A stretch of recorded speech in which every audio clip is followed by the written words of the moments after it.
आइए एक छोटी सी प्रार्थना करते हैं। धन्यवाद, धन्यवाद परमेश्वर कि आपने हमें यहाँ पर एकत्रित किया है परमेश्वर। इस वक्त परमेश्वर हम सब आपके कदमों तले आते हैं परमेश्वर, आपके सामर्थ्य के नीचे आते हैं परमेश्वर, और जानना चाहते हैं आपके वचनों को परमेश्वर, आपके वचनों की गहराई को परमेश्वर, और उन पर चलना चाहते हैं परमेश्वर। पिता हमें वो भूख दे परमेश्वर कि हम आपको जाने और हम आपको जानते रहे परमेश्वर। धन्यवाद परमेश्वर आगे के सारे समय के लिए पिता, और प्रभु यीशु मसीह के पवित्र नाम से मांगते हैं, आमीन। आज जो हमारा विषय है वो है प्रार्थना। ठीक है, अब भी हमने प्रार्थना ही किया, राइट। जब हम प्रार्थना करते हैं तो एक चीज हम हमेशा करते हैं, वो ये है कि हम अपनी जरूरतें रखते हैं परमेश्वर के सामने, राइट। लेकिन प्रार्थना जरूरतों से भी बहुत कुछ आगे है, और हम ज्यादातर फोकस हमारा जरूरतों के ऊपर होता है। जाहिर है परमेश्वर भी इस बातों को जानता है, लेकिन अगर आप इस वचन को सुनोगे प्रार्थना को लेकर तो आपको समझ में आएगा कि एक्चुअली पौलुस क्या कह रहा है इस प्रार्थना के बारे में। पहला थिस्सलुनीकी पत्री अध्याय 5 वचन 17।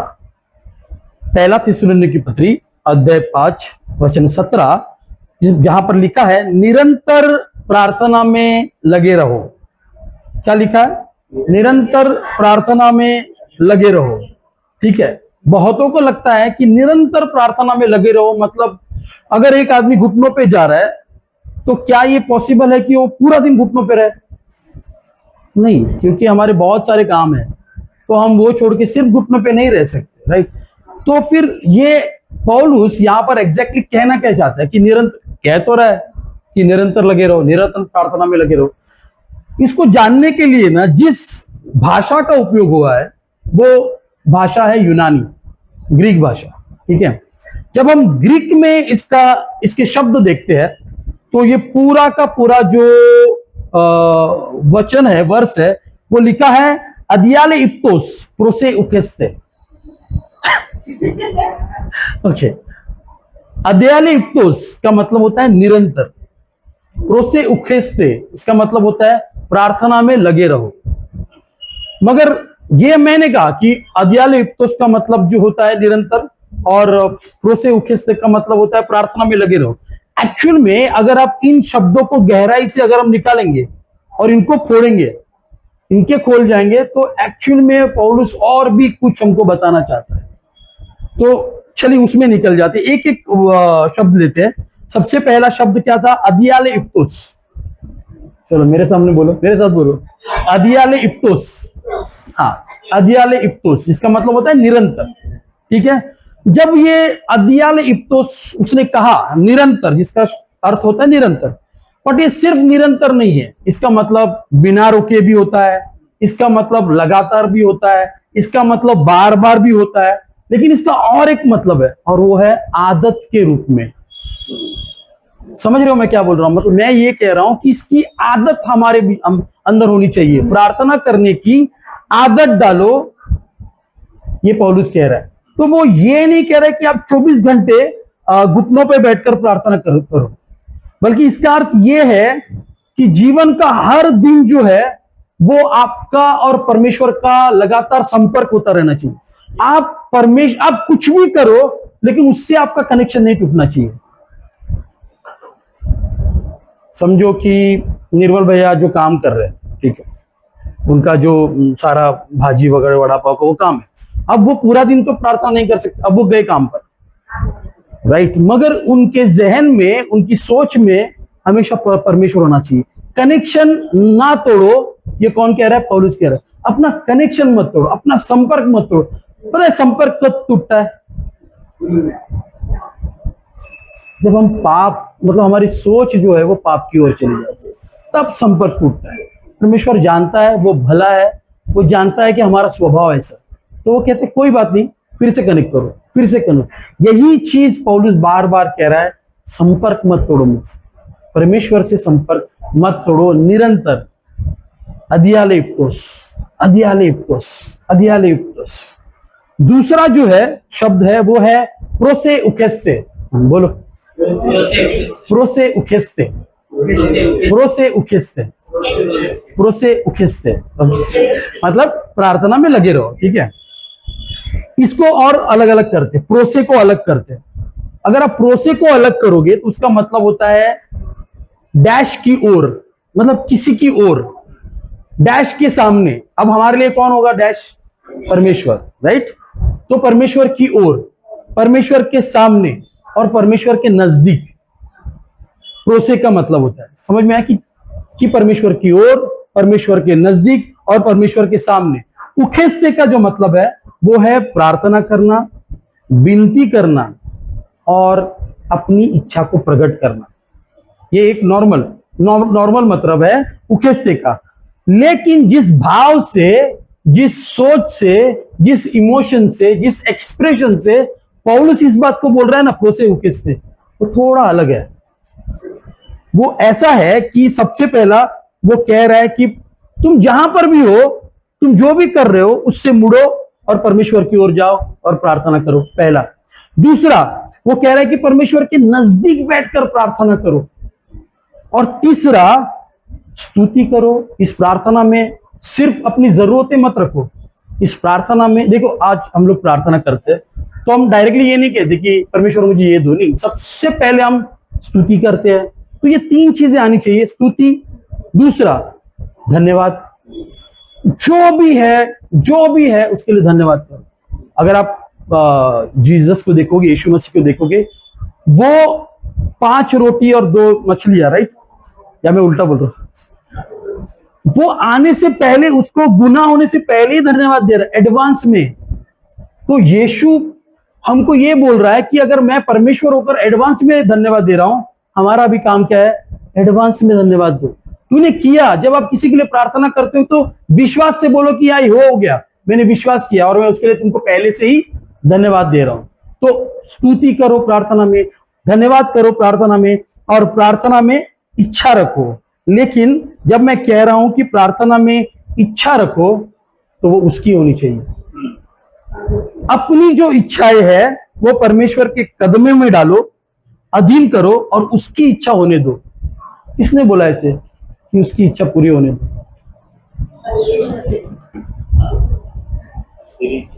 वो कह रहा है कि तेरी इच्छा, मैं ऐसे चाहता हूं, बट जो तेरी इच्छा है वो पूरी हो। हम देखो, अभी समझो कि मैंने सोचा कि मुझे 2 करोड़ चाहिए कल, बट वो 2 करोड़, या फिर मैं एक काम बोल रहा हूं कि ये परमेश्वर ये काम मेरा होने दे और मैं तेरे लिए प्रार्थना, लेकिन वो काम मेरे लिए अच्छा है या बुरा है ये कौन जानता है? ये काम होना चाहिए, अभी होना चाहिए या 2 दिन बाद होना चाहिए, कौन जानता है? शायद परमेश्वर को ये पता है कि अभी ये काम हो गया तो ये सही नहीं होगा, तो 6 महीने बाद होना चाहिए, ये वो चाहता है। तो मेरा ये प्रार्थना क्या होगा? तेरी इच्छा पूरी हो। अगर वो अभी नहीं चाहता तो ठीक है, क्योंकि अभी होने में मेरी भलाई नहीं है, ये कौन जानता है? परमेश्वर। तो मेरी इच्छा जो है मैंने उसके सामने रखी, लेकिन उसके कदमों तले रखी, और कदमों तले रखने के बाद मैं कह रहा हूं कि तेरी इच्छा पूरी हो। तो ये बहुत जरूरी है, और यही बात प्रोसे उखेस्ते में पौलुस कह रहा है कि भले मेरी इतनी सारी इच्छाएं है, लेकिन तू जो चाहता है वो पूरा हो। समझ रहे हो मैं क्या कह रहा हूं? और जब मैं ये कह रहा हूं कि तू जो चाहता है वही पूरा हो, रोमियो की पत्री अध्याय 12 वचन 2 पढ़ोगे कोई? रोमियो की पत्री अध्याय 12 वचन 2,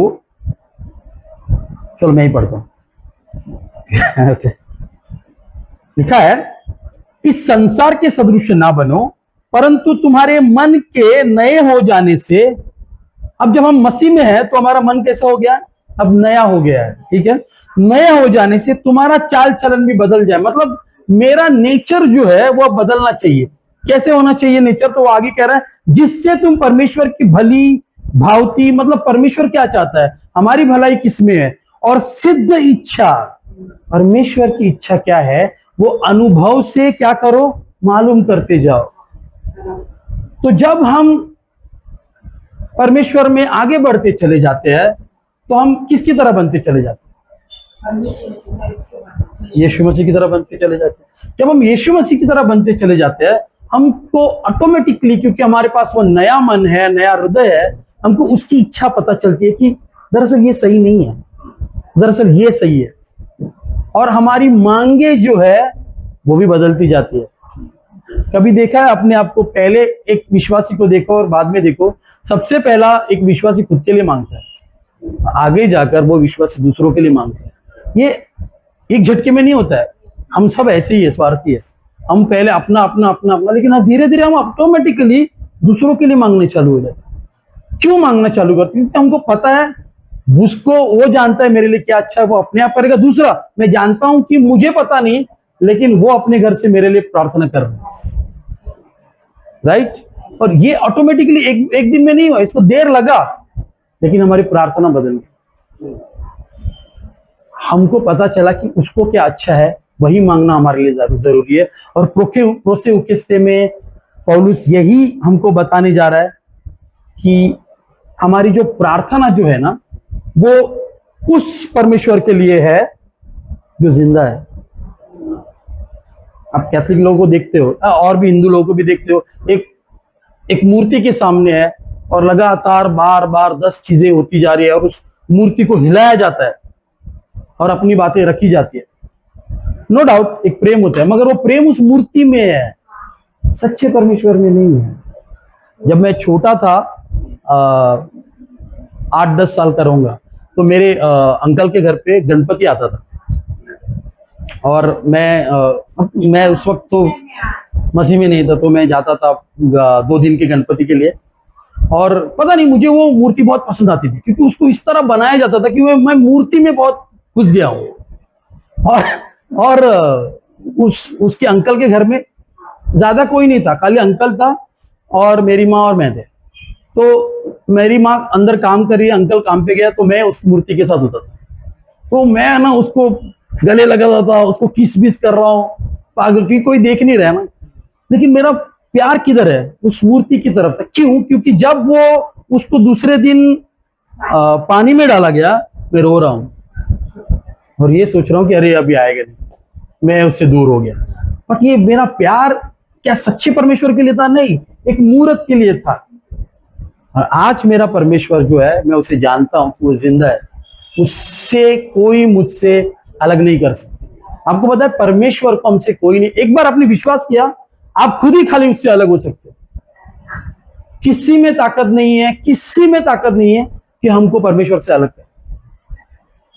और यही चीज प्रोसे उकेस्ते में वो कह रहा है कि हमारी प्रार्थना जो है वो एक जीवित परमेश्वर के साथ हमारा जिंदा संबंध है, रिलेशन है, इसको संगति कहा जाता है। और भी देखो, और भी वचन बताता हूं मैं 3 इफिसियों की पत्री अध्याय 6 वचन 18। अभी आप पढ़ो, कोई तो एक इफिसियों की पत्री अध्याय 6 वचन 18। आप लोग हर समय पवित्र आत्मा में सब प्रकार की प्रार्थना तथा निवेदन करते रहे। आप लोग जागते रहे और सब संतों के लिए लग्न से निरंतर प्रार्थना करते रहे। कुलस्सियों की पत्री अध्याय 4 वचन 2। कुलस्सियों की पत्री अध्याय 4 वचन 2। लगे रहो और धन्यवाद के साथ जागृत रहो। रोमियो की पत्री अध्याय 12 वचन 12।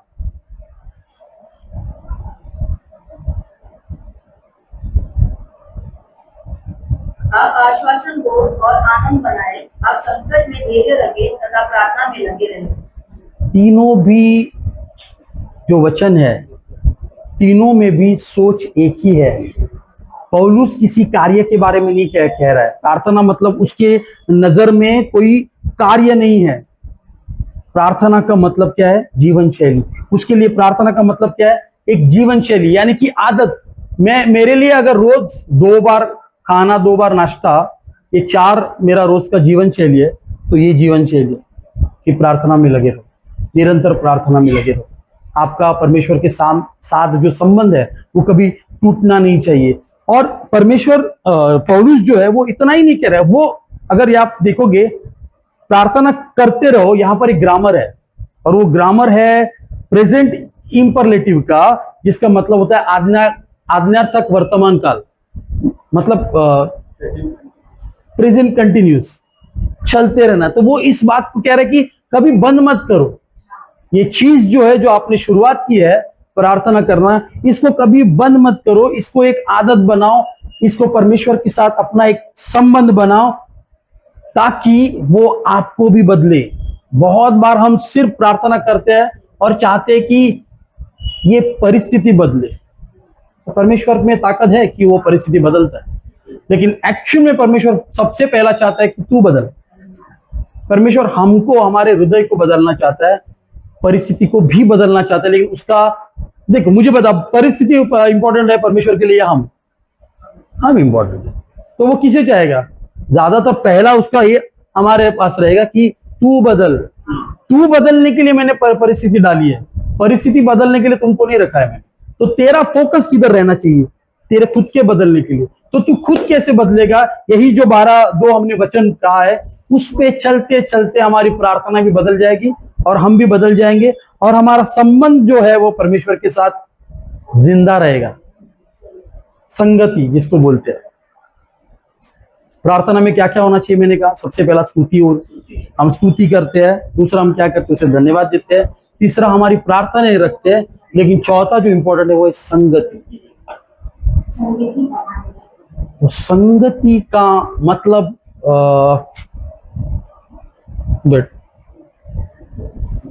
अब ये समीर है, ठीक है? समीर मेरा लड़का है, ठीक है? तो समझो समीर काम पे से आया, ठीक है, और मैं बैठा हूं, वो आके बैठा। तो समीर काम पे से आने के बाद क्या करेगा? मैं इससे पूछताछ करेगा।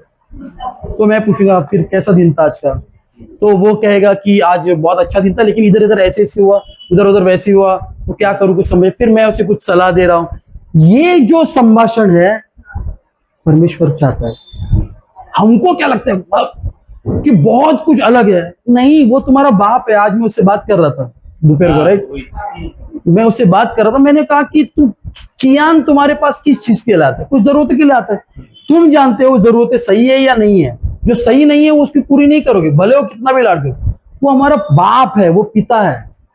तो सिर्फ उससे, उसके पास अपनी प्रार्थनाएं मत रखो, विनती मत रखो, उसकी स्तुति भी करो, उसकी आराधना भी करो, क्योंकि वो इस लायक है। और कोई नहीं है जिसकी स्तुति, वो अकेला है जिसके पास अब अपना सच्चा हृदय लेकर जा सकते।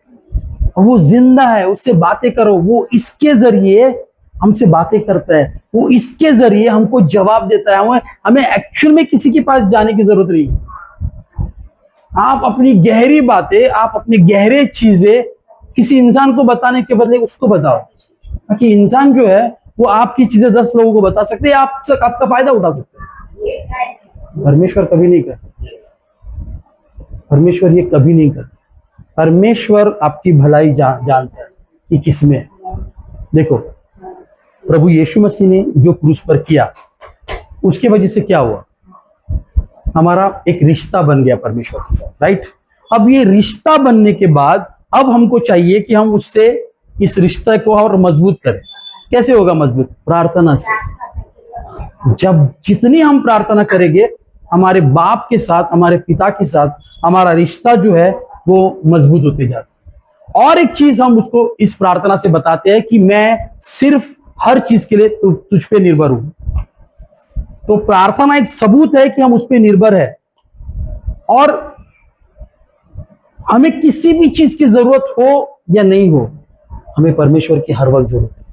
हमें हर पल परमेश्वर की जरूरत है। हर दिन हमको परमेश्वर की जरूरत है। क्यों पता है? क्योंकि हम उसके बगैर ना कुछ नहीं कर सकते, कुछ कर ही नहीं सकते। और मैं नहीं कह रहा हूं, खुद यीशु मसीह कह रहा है। यूहन्ना का अध्याय 15 और वचन 5, कोई पढ़ेगा?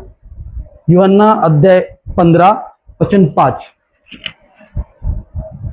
आखिरी 2 मिनट, 5 मिनट। मैं दाखलता हूँ और हाँ, मैं दाखलता हूँ, परमेश्वर कह रहा है, मैं खुद दाखलता हूँ, ठीक है, और हम उसकी डालियां। डालियां दाखलता से जुड़ी होती है, अलग नहीं हो सकती। अगर अलग होगी तो क्या होगा पता है? तो क्यों आगे वो क्या कह रहा है? क्या कह रहा है? जो मुझ में रहता है उसमें मैं बहुत फल लाता हूँ। मतलब अगर हम उससे जुड़े हैं तो ही हम क्या करेंगे? अगर हम उससे जुड़े नहीं तो क्या होगा? तो हम फल नहीं लाएंगे। तो उसमें बने रहना हमको बहुत जरूरी है। अगर हम उसमें नहीं बने हैं तो आगे पढ़ो। क्योंकि मुझसे अलग रहकर तुम कुछ भी नहीं कर सकते। डाउन। हम उससे अलग रहकर कुछ भी नहीं कर सकते, हम उससे अलग होकर जीरो है। तो जब हम प्रार्थना करते हैं तो हम ये स्वीकार करते हैं कि हमारी जो ताकत है, सबसे शुरुआत में देखो सुनील भाई वही कह रहे थे कि हमारी ताकत कुछ नहीं है, हमारी ताकत पर्याप्त नहीं है, पूरी नहीं है, हमको तेरी जरूरत है परमेश्वर। और उस जरूरत के लिए हम तेरे पास आते हैं, उस जरूरत के लिए हम घुटनों पे जाते हैं। हमारी सारी जरूरतें सिर्फ तुझसे जुड़ी है और हम तुझसे जुड़े हैं। तुझसे अलग होकर हम खुद भी कुछ नहीं है, कुछ भी नहीं है। इसलिए हमको हर वक्त, हर पल, हर घड़ी, हर क्षण परमेश्वर की जरूरत है। तो प्रार्थना कोई धार्मिक रिचुअल या रस्म नहीं है कि लोग दूसरे की तरह हम चिल्ला चिल्ला कर मना रहे, नहीं। प्रार्थना परमेश्वर के साथ हमारा जीवित संबंध है, क्योंकि हमारा खुदा जिंदा है। हालेलुया। ये प्रार्थना करो,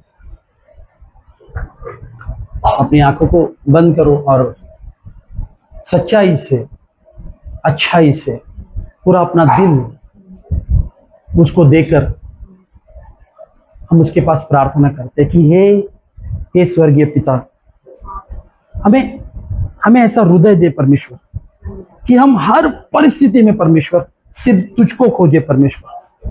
और हमारी जो प्रार्थना है परमेश्वर, हमारी आवश्यकताएं जो है परमेश्वर, वो एक माध्यम हो परमेश्वर, लेकिन सिर्फ प्रार्थनाओं का नहीं परमेश्वर, बल्कि उसके अलावा हमारा आपके साथ एक जीवित संबंध हो परमेश्वर। परमेश्वर हमको भूख दे कि हम तेरे विश्वास को, तेरे धैर्य को समझे परमेश्वर कि तू हमसे क्या चाहता है परमेश्वर। क्योंकि चीजें हमारे पास कम है परमेश्वर, हमारा विश्वास, आप विश्वास योग्य हो, हम विश्वास में कमजोर है परमेश्वर। हमें धीरज की जरूरत है परमेश्वर, हमें तेरी बुद्धि की जरूरत है परमेश्वर। हम तुझ में आगे बढ़ना चाहते हैं परमेश्वर, और उसके लिए हम आपके पास भूख मांगते हैं परमेश्वर।